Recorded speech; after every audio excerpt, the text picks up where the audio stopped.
നമസ്കാരം. ന്യൂസ് കേരള പ്രധാന വാർത്തകളുമായി CK നാസർ കാഞ്ഞങ്ങാട്. വയനാട് ദുരന്തത്തിൽ ചെലവഴിച്ച തുകയെന്ന പേരിൽ പുറത്തുവന്ന കണക്ക് വസ്തുതാവിരുദ്ധമാണെന്ന് മുഖ്യമന്ത്രി പിണറായി വിജയൻ അറിയിച്ചു.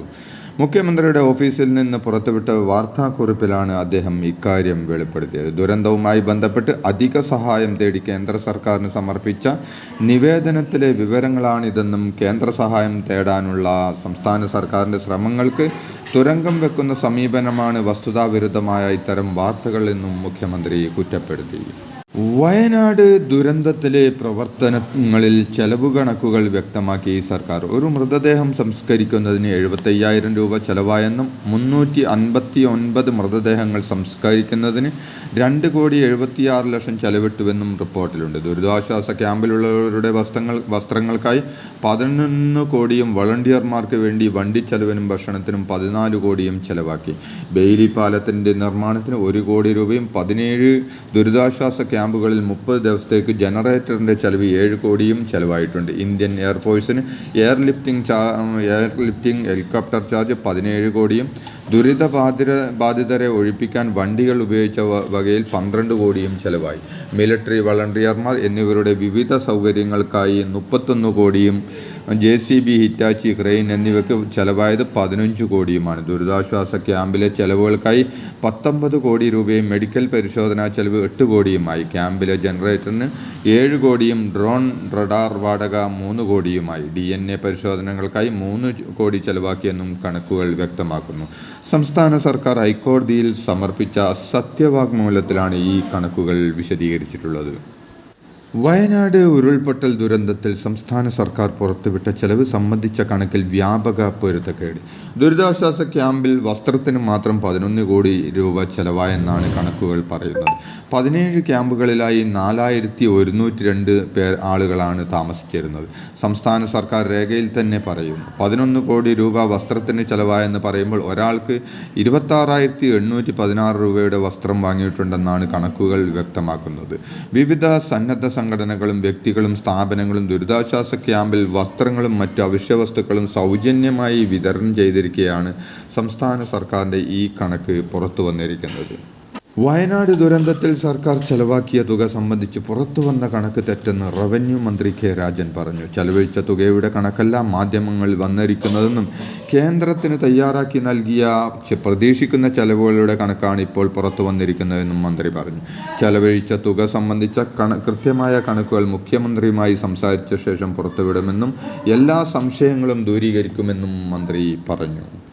വയനാട് ദുരിതാശ്വാസ പ്രവർത്തനത്തിൽ മൃതദേഹം മറവ് ചെയ്യാൻ സംസ്ഥാന സർക്കാരിന് 1 രൂപ പോലും ചെലവായിട്ടില്ലെന്ന് മുസ്ലിം ലീഗ് സംസ്ഥാന ജനറൽ സെക്രട്ടറി PMA സലാം പറഞ്ഞു. ചെലവാക്കിയ പണത്തിൻ്റെ കണക്ക് എങ്ങനെയാണ് എസ്റ്റിമേറ്റ് ആവുകയെന്ന് ചോദിച്ച അദ്ദേഹം മൃതദേഹം സംസ്കരിക്കാൻ 75,000 രൂപ എന്നത് മരിച്ചവരുടെ കുടുംബത്തെ അപമാനിക്കുന്നതാണെന്നും പറഞ്ഞു.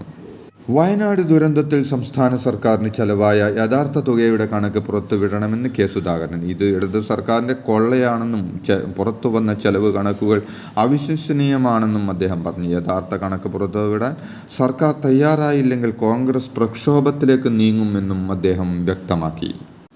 എന്ത് കൊടുത്താലും പകരമാകാത്ത സേവന മാതൃക തീർത്ത സന്നദ്ധ പ്രവർത്തകരെ വീണ്ടും ഇങ്ങനെ അപഹസിക്കുന്നതെന്തിനെന്ന ചോദ്യമാണ് വയനാട് ദുരന്തത്തിൽ സർക്കാരിൻ്റേത് എന്ന രീതിയിൽ ചെലവഴിച്ച തുകകളുടെ കണക്ക് വിവരങ്ങൾ കണ്ടപ്പോൾ മനസ്സിലായി വന്നതെന്ന് മുസ്ലിം ലീഗ് അഖിലേന്ത്യാ സെക്രട്ടറി PK കുഞ്ഞാലിക്കുട്ടി പറഞ്ഞു.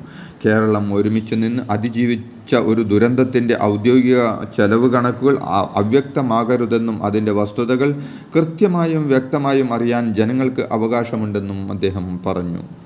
ദുരന്തത്തെ അഴിമതി നടത്താനുള്ള അവസരമാക്കി മാറ്റുന്ന പതിവ് ഇക്കുറിയും പിണറായി സർക്കാർ തെറ്റിച്ചില്ലെന്ന് BJP സംസ്ഥാന അധ്യക്ഷൻ K. സുരേന്ദ്രൻ പറഞ്ഞു. എല്ലാവരും കൈമൈ മറന്ന് ദുരന്ത ഭൂമിയിൽ ദുരന്തബാധിതരെ സഹായിച്ചപ്പോൾ എങ്ങനെയൊക്കെ പണം അടിച്ചു മാറ്റാം എന്നായിരുന്നു സർക്കാർ ചിന്തിച്ചത് എന്ന് ഇപ്പോൾ എല്ലാവർക്കും വ്യക്തമായി കഴിഞ്ഞുവെന്നും K. സുരേന്ദ്രൻ ഫേസ്ബുക്കിൽ കുറിച്ചു. വയനാടിനുള്ള കേന്ദ്ര സഹായം വൈകുന്നതിനെക്കുറിച്ചുള്ള മാധ്യമപ്രവർത്തകരുടെ ചോദ്യത്തിന് മുഖ്യമന്ത്രി പിണറായി വിജയനോട് ചോദിക്കൂ എന്ന് കേന്ദ്ര സഹമന്ത്രി സുരേഷ് ഗോപി. മുഖ്യമന്ത്രിക്ക് ഇക്കാര്യങ്ങൾ വ്യക്തമായി അറിയാമെന്നും സുരേഷ് ഗോപി പ്രതികരിച്ചു. നിപ്പ സ്ഥിരീകരിച്ച മലപ്പുറം തിരുവാലിയിൽ രോഗലക്ഷണമുള്ളവരെ കണ്ടെത്താൻ വേണ്ടി ആരോഗ്യവകുപ്പ് വീടുകൾ കയറി ഇറങ്ങി സർവേ നടത്തും. മരിച്ച വിദ്യാർത്ഥിയുടെ യാത്രയുടെ റൂട്ട് മാപ്പ് ആരോഗ്യവകുപ്പ് ഇന്ന് പ്രസിദ്ധീകരിക്കും. തിരുവാലി പഞ്ചായത്തിലെ 4, 5, 6, 7 വാർഡുകളും സമീപത്തെ മമ്പാട് പഞ്ചായത്തിലെ 7-ാം വാർഡും കണ്ടെയ്ൻമെൻറ് സോണാക്കി ഇന്നലെ ജില്ലാ കളക്ടർ പ്രഖ്യാപിച്ചിട്ടുണ്ട്. ഈ വാർഡുകളിൽ ഇന്നത്തെ നബിദിന ഘോഷയാത്രയ്ക്കും വിലക്കുണ്ടാകും. കഴിഞ്ഞ ദിവസം സ്വകാര്യ ആശുപത്രിയിൽ മരിച്ച 24 വയസ്സുകാരന് നിപ്പ വൈറസ് ബാധയായിരുന്നുവെന്ന് ആരോഗ്യവകുപ്പ് മന്ത്രി വീണ ജോർജാണ് സ്ഥിരീകരിച്ചത്. നിപ്പ മരണം സ്ഥിരീകരിച്ചതോടെ മലപ്പുറം ജില്ലയിൽ മാസ്ക് നിർബന്ധമാക്കി ജില്ലാ ഭരണകൂടം. നിപ്പ സ്ഥിരീകരിച്ച തിരുവാലി പഞ്ചായത്ത് പരിധിയിൽ വിദ്യാഭ്യാസ സ്ഥാപനങ്ങളും തിയേറ്ററുകളും അടക്കം തുറക്കരുതെന്ന് നിർദ്ദേശം നൽകിയിട്ടുണ്ട്. കടകൾക്ക് രാവിലെ 10 മണി മുതൽ 7 മണി വരെ മാത്രമാണ് പ്രവർത്തിക്കാൻ അനുമതി നൽകിയിരിക്കുന്നത്. മലപ്പുറം തിരുവാലിയിൽ നിപ മരണത്തെ തുടർന്ന് യുവാവ് മരിച്ച സംഭവത്തിൽ ബാംഗ്ലൂരിലും ജാഗ്രതാ നിർദ്ദേശം. മരിച്ച 24-കാരൻ്റെ ബാംഗ്ലൂരിലുള്ള സഹപാഠികളും നിരീക്ഷണത്തിലാണ്. മരിച്ച മലപ്പുറം സ്വദേശി ബാംഗ്ലൂരിലായിരുന്നു പഠിച്ചിരുന്നത്. ബാംഗ്ലൂരിൽ നിന്ന് മരണവിവരം അറിഞ്ഞ് മലപ്പുറത്തെ മരണ വീട്ടിലെത്തിയ സഹപാഠികളെയും നിരീക്ഷണത്തിലാക്കും. ഇതിൽ 13 വിദ്യാർത്ഥികൾ നിലവിൽ കേരളത്തിലാണ്. ഇവരോട് നാട്ടിൽ തുടരാനും ആരോഗ്യവകുപ്പ് നിർദ്ദേശിച്ചു. പ്രവാചകൻ മുഹമ്മദ് നബിയുടെ ജന്മദിനം ആഘോഷിച്ച മുസ്ലിം സഹോദരൻ വിപുലമായ പരിപാടികളാണ് മദ്രസകളിലും പള്ളികളിലും ഒരുക്കിയിരുന്നത്. മദ്രസകൾ കേന്ദ്രീകരിച്ച് കുട്ടികളുടെ റാലികൾ നടന്നു. വൈകുന്നേരത്തോടെ കുട്ടികളുടെ കലാപരിപാടികൾ അരങ്ങേറി. ഇതോടൊപ്പം തന്നെ മൗലിദ് പാരായണവും അന്നദാനവും നടന്നു. പ്രവാചകൻ പകർന്ന വെളിച്ചം സ്വന്തം ജീവിതത്തിൽ പകർത്താൻ വിശ്വാസികളെ ഓർമ്മിപ്പിക്കുന്ന ദിനം കൂടിയാണ് നബിദിനം. PV അൻവറിന് പോലീസിലെ അടക്കം രഹസ്യ വിവരങ്ങൾ ചോർന്നു കിട്ടിയ സംഭവത്തിൽ ഇന്റലിജൻസിനോട് വിശദമായ റിപ്പോർട്ട് തേടി DGP. പോലീസിലെ വിവരങ്ങൾ ചോർത്തി നൽകിയതിൽ ഉദ്യോഗസ്ഥർക്ക് പങ്കുണ്ടെന്നാണ് പ്രാഥമിക രഹസ്യാന്വേഷണ റിപ്പോർട്ടിൽ പറയുന്നത്. രഹസ്യങ്ങൾ ചോർത്തിയെന്ന് സംശയിക്കുന്ന 2 SP-മാരും ഒരു DYSP-യും നിരീക്ഷണത്തിലാണ്. നിയമവിരുദ്ധ ഫോൺ ചോർത്തൽ നടത്തിയ PV അൻവർ MLA-ക്കെതിരെ നിയമ നടപടി വേണമെന്നാവശ്യപ്പെട്ട് മുൻ കേന്ദ്രമന്ത്രിയും BJP നേതാവുമായ V മുരളീധരൻ സംസ്ഥാന ചീഫ് സെക്രട്ടറിക്ക് കത്ത് നൽകി. സംസ്ഥാനത്ത് ഫോൺ ചോർത്താനുള്ള അനുമതി സർക്കാർ നൽകിയിട്ടുണ്ടോ എന്ന് വ്യക്തമാക്കണമെന്നും കത്തിൽ പറയുന്നു. ഇതോടെ ഇന്നത്തെ പ്രധാന വാർത്തകൾ സമാപിച്ചു. നന്ദി, നമസ്കാരം.